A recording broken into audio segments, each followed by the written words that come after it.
संस्कृति का संबंध बुद्धि से होता है। संस्कृति का संबंध जो है बुद्धि से होता है। यह जीवन दर्शन का मुख्य आधार है।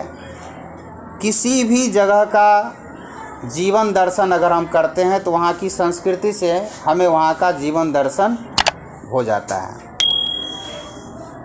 यानी हम जहाँ भी जाते हैं और वहाँ की संस्कृति को देखते हैं तो संस्कृति से ये पता चल जाता है कि यहाँ के लोगों का जीवन किस तरह से कैसा है। यानी यहाँ के लोगों का जीवन कैसा है वहाँ की किससे पता चल जाता है? संस्कृति से पता चलता है। समाज के विकास को निर्देशित करने वाली प्राकृतिक स्थिति है। जीवन दर्शन का मुख्य आधार है कौन? संस्कृति। जीवन दर्शन का मुख्य आधार है संस्कृति। इतना ही नहीं, संस्कृति समाज के विकास को निर्देशित करने वाली प्राकृतिक स्थिति भी है। ये प्राकृतिक स्थिति भी है, स्वाभाविक स्थिति भी है। ये समाज को विकास करने की एक स्थिति है।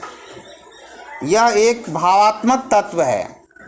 संस्कृति जो है ये एक भावात्मक तत्व, एक होता है विचारात्मक, एक होता है भावात्मक। तो विचारात्मक से ऊपर होता है भावात्मक। जैसे विचार अगर हमने किसी भी काम को करने का लिया है तो वह काम हो ही जाएगा, इसकी कोई गारंटी नहीं है। लेकिन किसी काम को करने के अगर हम भाव में प्रवेश कर गए, विचार हमारा प्रबल हो गया, विचार हमारा मजबूत हो गया तो वो काम हो जाएगा। जैसे हम विद्यालय आने का विचार लिए और ये विचार फिर हमारे मन से हट गया तो विद्यालय आएंगे? नहीं आएंगे। अगर ये विचार मन में ठहर गया, जगह बना लिया, विचार प्रबल हो गया, मजबूत हो गया तो हम विद्यालय क्या होगा? आ जाएंगे। तो वही विचार जब प्रबल हो जाता है, मजबूत हो जाता है तो ऐसे विचार को भावात्मक विचार कहा जाता है। और ये संस्कृति जो है भावात्मक है। संस्कृति जो है क्या है? भावात्मक है, जो हार्दिक प्रेरणा से गृहीत बाह्य आचारों में अभिव्यक्त होता है। जैसे देखिए, हमारी जो संस्कृति होती है ना वो हमारे भाव में निहित होती है। और यही संस्कृति क्या होता है? हमारी जो संस्कृति है जो हमारे भाव में है वो हमारे बाह्य आचरणों में, यानी जो हम आचरण करते हैं, जो व्यवहार करते हैं, हमारे व्यवहार में हमारी संस्कृति दिखाई देती है। यही कारण है कि किसी के व्यवहार से ही बोलते हैं कि ये कितने संस्कारी है, बोलते हैं ना, क्योंकि हमारे संस्कार हमारे व्यवहार में दिखाई देते हैं।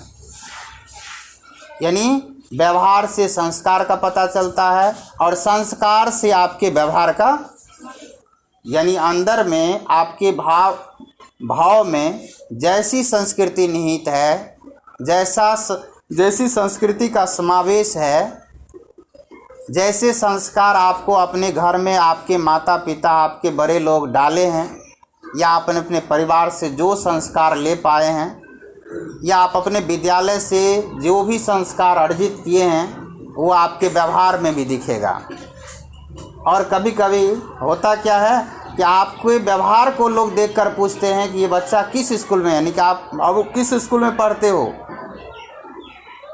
क्योंकि आपको देखकर सोचा आखिर इतने संस्कार कहाँ दिए जाते हैं। अगर संस्कार नहीं दिख रहा तब भी पूछते हैं किस स्कूल में पढ़ते हो, क्योंकि ये जानना चाहते हैं कि आखिर इतना संस्कारहीन किस स्कूल के बच्चे होते हैं। या आपके बहुत अच्छे आचरण को देखते हैं तो आपके माता पिता के बारे में पूछते हैं कि आपके माता पिताजी का नाम कौन, जानना चाहते हैं कि इतने संस्कार हैं, इतने अच्छे आचरण, आखिर ये किस परिवार के हैं।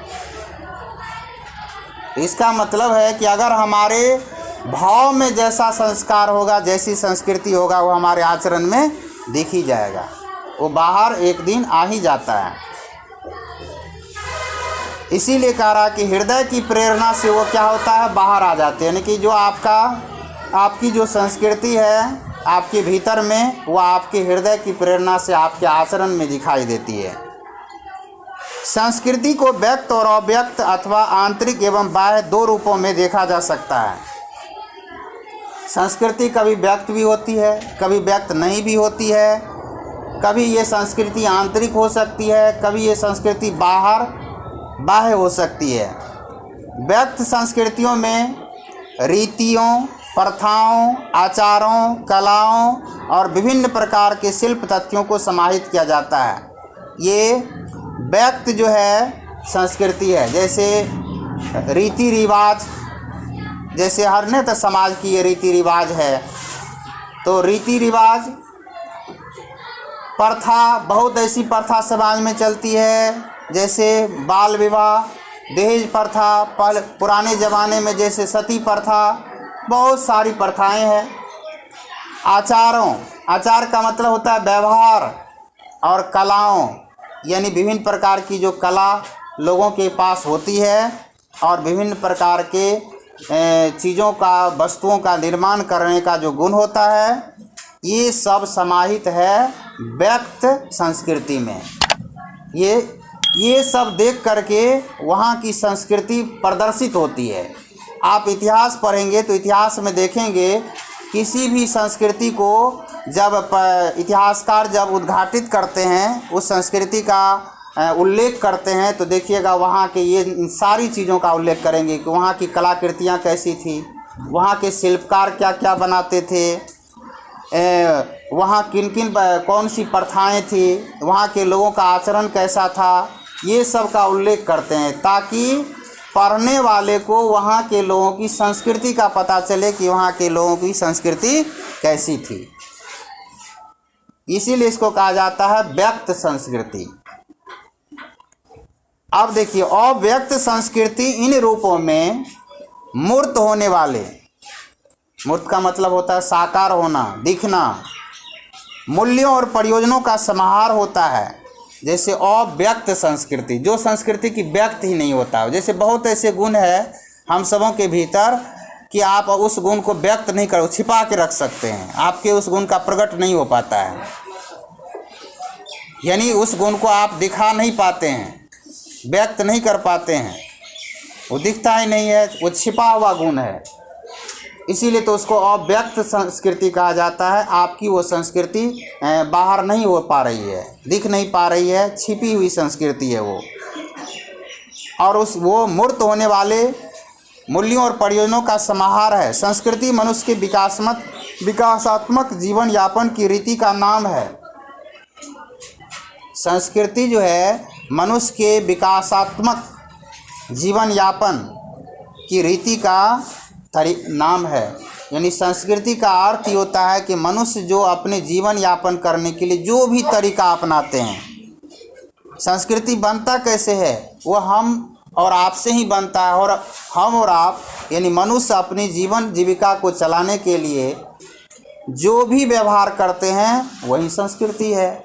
यानी मनुष्य जो भी व्यवहार करते हैं अपने जीवन यापन को चलाने के लिए, उसी से संस्कृति का क्या होता है, निर्माण होता है। आदि काल से लेकर आधुनिक काल तक संस्कृति की आधुनिक काल तक संस्कृति की अवधारणा बदलती रही है। अवधारणा का इंग्लिश होता है कॉन्सेप्ट। कॉन्सेप्ट तो सभी बोलते हैं कि आपको इस चीज़ का कॉन्सेप्ट ही क्लियर नहीं हुआ, नहीं बोलते हैं कि आपको इस चैप्टर का कॉन्सेप्ट ही समझ में नहीं आया। तो अवधारणा, विचार, यानी संस्कृति की जो अवधारणा है, संस्कृति की जो समझ है, ये आदि काल से लेकर के आधुनिक काल तक बदलते रहता है। संस्कृति को जो हम समझते हैं कि संस्कृति क्या है, तो आदि काल में जैसे समझा रहा, संस्कृति को जो लोग समझ रहे थे, आधुनिक काल में वैसा नहीं समझा जाता, कुछ और समझ रहे हैं। यानी उसको समझने परखने के रूप में परिवर्तन होता है, बदलता रहता है। वास्तव में संस्कृति किसी भी सभ्यता की आत्मा कही जा सकती है। यानी किसी भी सभ्यता का, सभ्यता क्या है, तो जैसे सभ्य का उल्टा क्या होता है, असभ्य। आधुनिक मानव सभ्य है कि असभ्य है? सभ्य है, अपने सपने को असभ्य कह रहे हैं। आधुनिक मानव जो है सभ्य मानव है, और आदि मानव क्या थे? असभ्य मानव थे।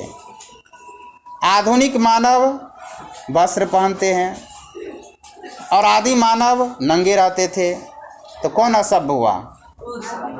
आदि मानव असभ्य हुआ। तो आदि मानव बहुत ऐसे चीज़ों को करते थे जो असभ्यता का प्रदर्शन करता है, असभ्य होने का को प्रमाणित करता है। आज के लोग क्या है? सभ्य है। कपड़ा क्यों पहनते हैं? सिर्फ सुंदर दिखने के लिए नहीं, कपड़ा इसलिए भी पहनते हैं ताकि लोग हमें सभ्य कहे, नहीं तो नहीं पहनेंगे तो लोग क्या कहेगा? असभ्य है। नहीं कहेगा देखो असभ्य लोग जा रहे हैं, ये असभ्यता का प्रमाण है। तो किसी भी सभ्यता की जो आत्मा है, सभ्यता की आत्मा कौन होती है? संस्कृति।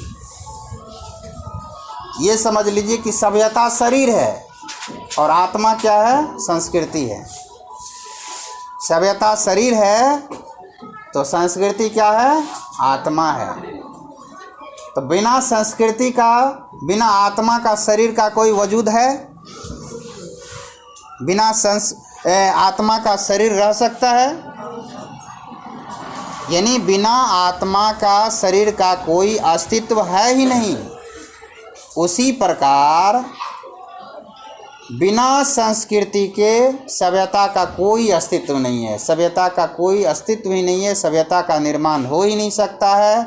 संस्कृति है तो सभ्यता है, संस्कृति है तो सभ्यता है, संस्कृति है तो सभ्यता का निर्माण होता है।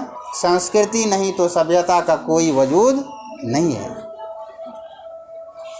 जिससे हमें उसके पूर्ण संस्कारों का बोध होता है। यानी सभ्यता के संस्कारों का जो बोध होता है वो संस्कृति से ही होता है।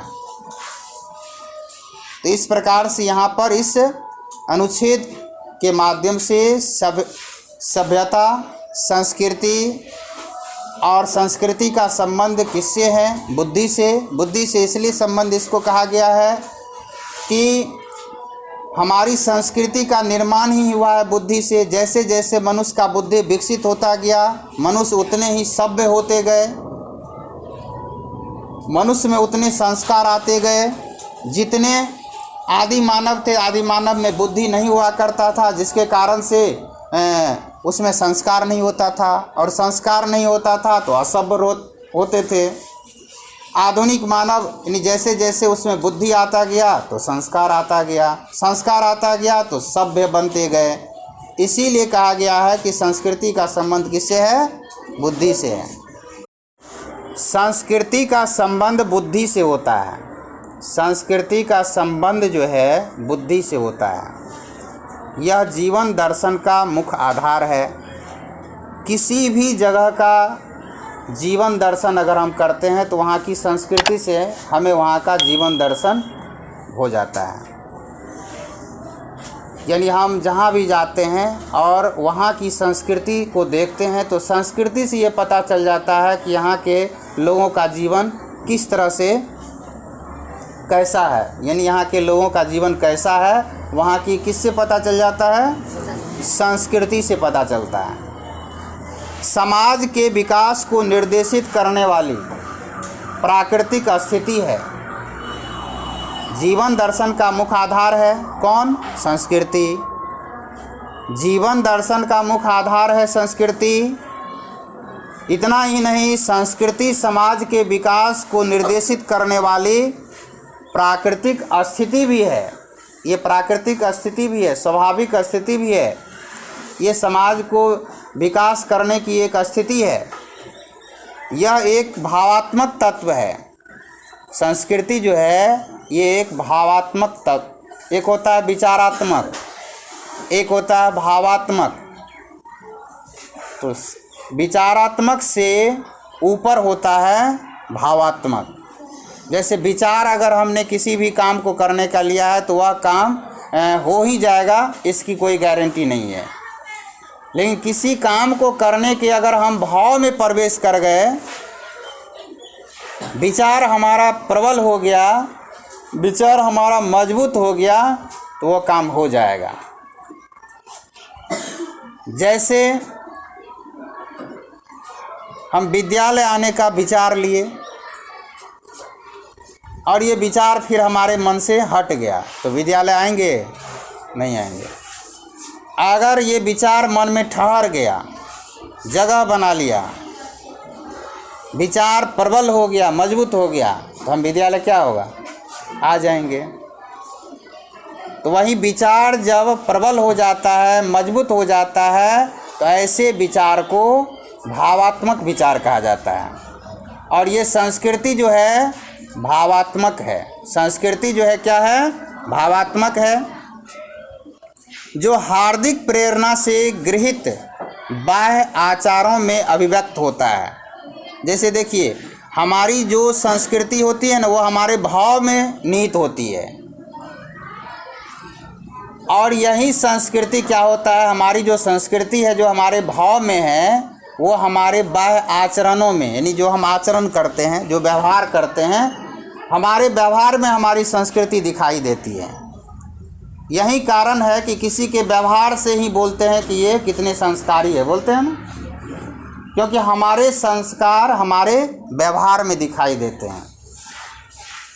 यानी व्यवहार से संस्कार का पता चलता है और संस्कार से आपके व्यवहार का, यानी अंदर में आपके भाव में जैसी संस्कृति निहित है, जैसी संस्कृति का समावेश है, जैसे संस्कार आपको अपने घर में आपके माता पिता, आपके बड़े लोग डाले हैं, या आपने अपने परिवार से जो संस्कार ले पाए हैं, या आप अपने विद्यालय से जो भी संस्कार अर्जित किए हैं, वो आपके व्यवहार में भी दिखेगा।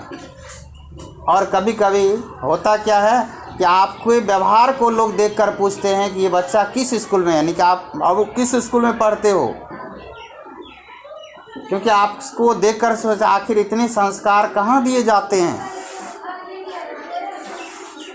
अगर संस्कार नहीं दिख रहा तब भी पूछते हैं किस स्कूल में पढ़ते हो, क्योंकि ये जानना चाहते हैं कि आखिर इतना संस्कारहीन किस स्कूल के बच्चे होते हैं। या आपके बहुत अच्छे आचरण को देखते हैं तो आपके माता पिता के बारे में पूछते हैं कि आपके माता पिताजी का नाम कौन, जानना चाहते हैं कि इतने संस्कार हैं, इतने अच्छे आचरण, आखिर ये किस परिवार के हैं। इसका मतलब है कि अगर हमारे भाव में जैसा संस्कार होगा, जैसी संस्कृति होगा, वो हमारे आचरण में दिख ही जाएगा। वो बाहर एक दिन आ ही जाता है। इसीलिए कह रहा कि हृदय की प्रेरणा से वो क्या होता है? बाहर आ जाते हैं। यानी कि जो आपकी जो संस्कृति है आपके भीतर में, वो आपके हृदय की प्रेरणा से आपके आचरण में दिखाई देती है। संस्कृति को व्यक्त और अव्यक्त अथवा आंतरिक एवं बाह्य दो रूपों में देखा जा सकता है। संस्कृति कभी व्यक्त भी होती है, कभी व्यक्त नहीं भी होती है। कभी ये संस्कृति आंतरिक हो सकती है, कभी ये संस्कृति बाह्य हो सकती है। व्यक्त संस्कृतियों में रीतियों, प्रथाओं, आचारों, कलाओं और विभिन्न प्रकार के शिल्प तत्वों को समाहित किया जाता है। ये व्यक्त जो है संस्कृति है। जैसे रीति रिवाज, जैसे हर ने तो समाज की ये रीति रिवाज है, तो रीति रिवाज, प्रथा, बहुत ऐसी प्रथा समाज में चलती है, जैसे बाल विवाह, दहेज प्रथा, पुराने ज़माने में जैसे सती प्रथा, बहुत सारी प्रथाएं हैं। आचार का मतलब होता है व्यवहार, और कलाओं, यानी विभिन्न प्रकार की जो कला लोगों के पास होती है और विभिन्न प्रकार के चीज़ों का, वस्तुओं का निर्माण करने का जो गुण होता है, ये सब समाहित है व्यक्त संस्कृति में। ये सब देख करके वहाँ की संस्कृति प्रदर्शित होती है। आप इतिहास पढ़ेंगे तो इतिहास में देखेंगे किसी भी संस्कृति को जब इतिहासकार जब उद्घाटित करते हैं, उस संस्कृति का उल्लेख करते हैं, तो देखिएगा वहाँ के ये इन सारी चीज़ों का उल्लेख करेंगे कि वहाँ की कलाकृतियाँ कैसी थी, वहाँ के शिल्पकार क्या क्या बनाते थे, वहाँ किन किन कौन सी प्रथाएं थी, वहाँ के लोगों का आचरण कैसा था, ये सब का उल्लेख करते हैं ताकि पढ़ने वाले को वहाँ के लोगों की संस्कृति का पता चले कि वहाँ के लोगों की संस्कृति कैसी थी। इसीलिए इसको कहा जाता है व्यक्त संस्कृति। अब देखिए, अव्यक्त संस्कृति इन रूपों में मूर्त होने वाले, मूर्त का मतलब होता है साकार होना, दिखना, मूल्यों और प्रयोजनों का समाहार होता है। जैसे अव्यक्त संस्कृति, जो संस्कृति की व्यक्त ही नहीं होता है। जैसे बहुत ऐसे गुण है हम सबों के भीतर कि आप उस गुण को व्यक्त नहीं करो, छिपा के रख सकते हैं, आपके उस गुण का प्रकट नहीं हो पाता है, यानी उस गुण को आप दिखा नहीं पाते हैं, व्यक्त नहीं कर पाते हैं, वो दिखता ही नहीं है, वो छिपा हुआ गुण है। इसीलिए तो उसको अव्यक्त संस्कृति कहा जाता है। आपकी वो संस्कृति बाहर नहीं हो पा रही है, दिख नहीं पा रही है, छिपी हुई संस्कृति है वो। और वो मूर्त होने वाले मूल्यों और प्रयोजनों का समाहार है। संस्कृति मनुष्य के विकासात्मक जीवन यापन की रीति का नाम है। संस्कृति जो है मनुष्य के विकासात्मक जीवन यापन की रीति का नाम है। यानी संस्कृति का अर्थ ये होता है कि मनुष्य जो अपने जीवन यापन करने के लिए जो भी तरीका अपनाते हैं, संस्कृति बनता कैसे है, वो हम और आपसे ही बनता है। और हम और आप यानी मनुष्य अपनी जीवन जीविका को चलाने के लिए जो भी व्यवहार करते हैं वही संस्कृति है। यानी मनुष्य जो भी व्यवहार करते हैं अपने जीवन यापन को चलाने के लिए, उसी से संस्कृति का क्या होता है, निर्माण होता है। आदि काल से लेकर आधुनिक काल तक संस्कृति की आधुनिक काल तक संस्कृति की अवधारणा बदलती रही है। अवधारणा का इंग्लिश होता है कॉन्सेप्ट। कॉन्सेप्ट तो सभी बोलते हैं कि आपको इस चीज़ का कॉन्सेप्ट ही क्लियर नहीं हुआ, नहीं बोलते हैं कि आपको इस चैप्टर का कॉन्सेप्ट ही समझ में नहीं आया। तो अवधारणा, विचार, यानी संस्कृति की जो अवधारणा है, संस्कृति की जो समझ है, ये आदि काल से लेकर के आधुनिक काल तक बदलते रहता है। संस्कृति को जो हम समझते हैं कि संस्कृति क्या है, तो आदि काल में जैसे समझा रहा संस्कृति को जो लोग समझ रहे थे, आधुनिक काल में वैसा नहीं समझा जाता, कुछ और समझ रहे हैं। यानी उसको समझने परखने के रूप में परिवर्तन होता है, बदलता रहता है। वास्तव में संस्कृति किसी भी सभ्यता की आत्मा कही जा सकती है। यानी किसी भी सभ्यता का, सभ्यता क्या है, तो जैसे सभ्य का उल्टा क्या होता है, असभ्य। आधुनिक मानव सभ्य है क्या असभ्य है, सभ्य है, अपने सपने को असभ्य कह रहे हैं। आधुनिक मानव जो है सभ्य मानव है, और आदि मानव क्या थे, असभ्य मानव थे। आधुनिक मानव वस्त्र पहनते हैं और आदि मानव नंगे रहते थे, तो कौन असभ्य हुआ, आदि मानव असभ्य हुआ। तो आदि मानव बहुत ऐसे चीज़ों को करते थे जो असभ्यता का प्रदर्शन करता है, असभ्य होने का को प्रमाणित करता है। आज के लोग क्या है, सभ्य है। कपड़ा क्यों पहनते हैं, सिर्फ सुंदर दिखने के लिए नहीं, कपड़ा इसलिए भी पहनते हैं ताकि लोग हमें सभ्य कहे, नहीं तो नहीं पहनेंगे तो लोग क्या कहेगा, असभ्य है। नहीं कहेगा देखो असभ्य लोग जा रहे हैं, ये असभ्यता का प्रमाण है। तो किसी भी सभ्यता का जो, सभ्यता की जो आत्मा है, सभ्यता की आत्मा कौन होती है, संस्कृति। ये समझ लीजिए कि सभ्यता शरीर है और आत्मा क्या है, संस्कृति है। सभ्यता शरीर है तो संस्कृति क्या है, आत्मा है। तो बिना संस्कृति का, बिना आत्मा का शरीर का कोई वजूद है, बिना आत्मा का शरीर रह सकता है, यानी बिना आत्मा का शरीर का कोई अस्तित्व है ही नहीं। उसी प्रकार बिना संस्कृति के सभ्यता का कोई अस्तित्व नहीं है। सभ्यता का कोई अस्तित्व ही नहीं है। सभ्यता का निर्माण हो ही नहीं सकता है। संस्कृति है तो सभ्यता है, संस्कृति है तो सभ्यता है, संस्कृति है तो सभ्यता का निर्माण होता है। संस्कृति नहीं तो सभ्यता का कोई वजूद नहीं है, जिससे हमें उसके पूर्ण संस्कारों का बोध होता है। यानी सभ्यता के संस्कारों का जो बोध होता है वो संस्कृति से ही होता है। तो इस प्रकार से यहाँ पर इस अनुच्छेद के माध्यम से सभ्यता, संस्कृति और संस्कृति का संबंध किससे है? बुद्धि से। बुद्धि से इसलिए संबंध इसको कहा गया है कि हमारी संस्कृति का निर्माण ही हुआ है बुद्धि से। जैसे जैसे मनुष्य का बुद्धि विकसित होता गया, मनुष्य उतने ही सभ्य होते गए, मनुष्य में उतने संस्कार आते गए। जितने आदि मानव थे, आदि मानव में बुद्धि नहीं हुआ करता था, जिसके कारण से उसमें संस्कार नहीं होता था, और संस्कार नहीं होता था तो असभ्य होते थे। आधुनिक मानव यानी जैसे जैसे उसमें बुद्धि आता गया तो संस्कार आता गया, संस्कार आता गया तो सभ्य बनते गए। इसीलिए कहा गया है कि संस्कृति का संबंध किससे है?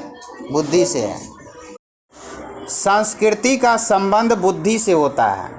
संस्कृति का संबंध जो है बुद्धि से होता है। यह जीवन दर्शन का मुख्य आधार है। किसी भी जगह का जीवन दर्शन अगर हम करते हैं तो वहाँ की संस्कृति से हमें वहाँ का जीवन दर्शन हो जाता है। यानी हम जहाँ भी जाते हैं और वहाँ की संस्कृति को देखते हैं तो संस्कृति से ये पता चल जाता है कि यहाँ के लोगों का जीवन किस तरह से कैसा है। यानी यहाँ के लोगों का जीवन कैसा है, वहाँ की किससे पता चल जाता है? संस्कृति से पता चलता है।